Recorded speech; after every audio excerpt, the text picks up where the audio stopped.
अकबर बादशाह ने एक दरबारी से नाराज होकर उसे सजा सुनाई कि उसको कोई एक बात बोलनी है।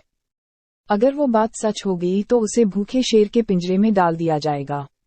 अगर वो बात झूठ हो गई तो उसे भूखे मगरमच्छ के तालाब में फेंक दिया जाएगा। इससे यह बात जाहिर है कि उसकी मौत दोनों स्थिति में तय है। वो आदमी परेशान होकर बीरबल के पास जाकर सलाह मांगता है। बीरबल उसे एक सलाह देता है जिससे उसकी जान बच गई। बीरबल ने उसे क्या बोलने के लिए कहा, क्या आप बता सकते हैं?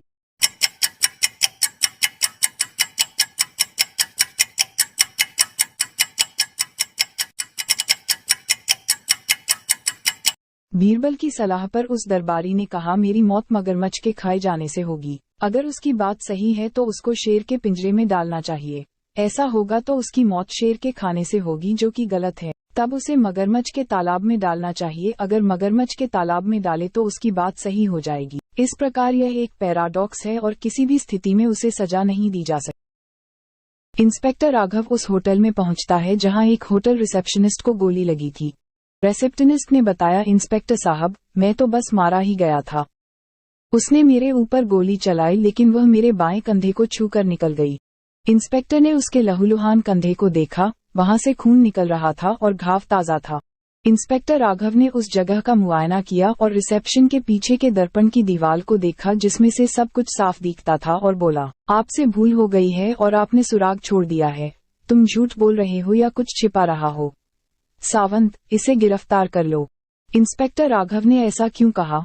कहीं इंस्पेक्टर राघव तो कुछ भूल नहीं कर रहे हैं?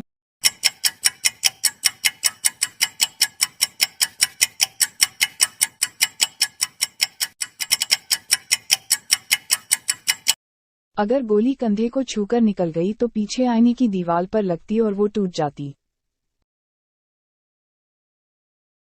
दिल्ली के चांदनी चौक में एक पार्क के पास सुबह सुबह मर्डर हो गया। मर्डर का शक कालू हलवाई पे था, जिसकी दुकान पार्क के पास ही थी। गोली आदमी के पेट में मारी गई थी। जब पुलिस ने कालू से पूछताछ की तो उसने बताया कि मैं दुकान खोलने ही वाला था कि अचानक से एक लंबी मूंछों वाला आदमी पीछे से आया और गोली मारकर चला गया।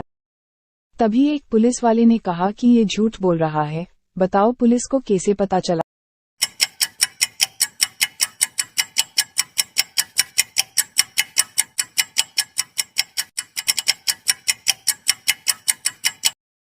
क्योंकि गोली पेट में लगी थी। अगर गोली मारने वाला पीछे से आता तो गोली पीठ में लगती।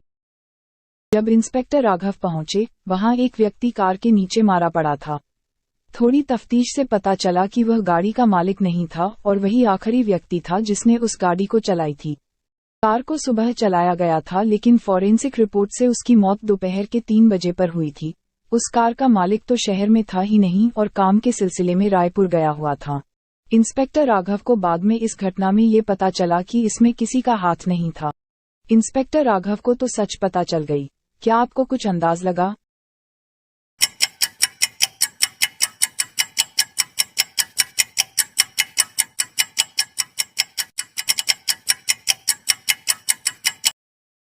वह मैकेनिक था। गाड़ी को ठीक करने व नीचे लेटकर काम कर रहा था, लेकिन जैक ठीक से नहीं लगा था और गाड़ी उसके ऊपर आ गई जिससे उसकी मौत हो गई।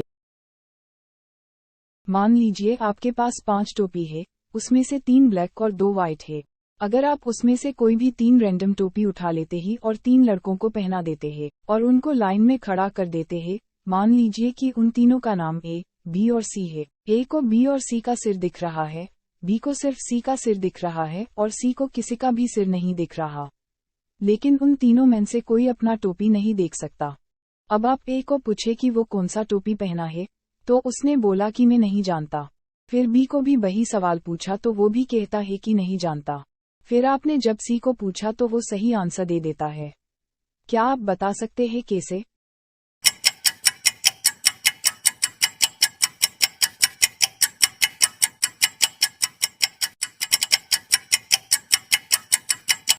देखो, हमारे पास 3 कंडीशन है। अगर बी और सी दोनों व्हाइट टोपी पहने होते तो ए को पता चल जाता कि उसने ब्लैक कलर टोपी पहना है, क्योंकि व्हाइट टोपी सिर्फ 2 ही थे। लेकिन वो तो कहता है कि वो नहीं जानता। तो ये बात कंफर्म हो गई कि बी और सी दोनों ब्लैक टोपी पहने हैं या एक ब्लैक और एक व्हाइट पहने हैं। अगर सी व्हाइट टोपी पहना होता तो बी बता देता कि वो ब्लैक पहना है, लेकिन वो तो आंसर नहीं दे पाता। इस तरह इसी को पता चल जाता है कि बो व्हाइट नहीं ब्लैक कलर टोपी पहना है, तो आंसर ब्लैक है। अगर इस वीडियो में आपको कोई भी कमी नजर आ रही है तो जरूर कमेंट कीजिए, हम इस पर जरूर काम करेंगे।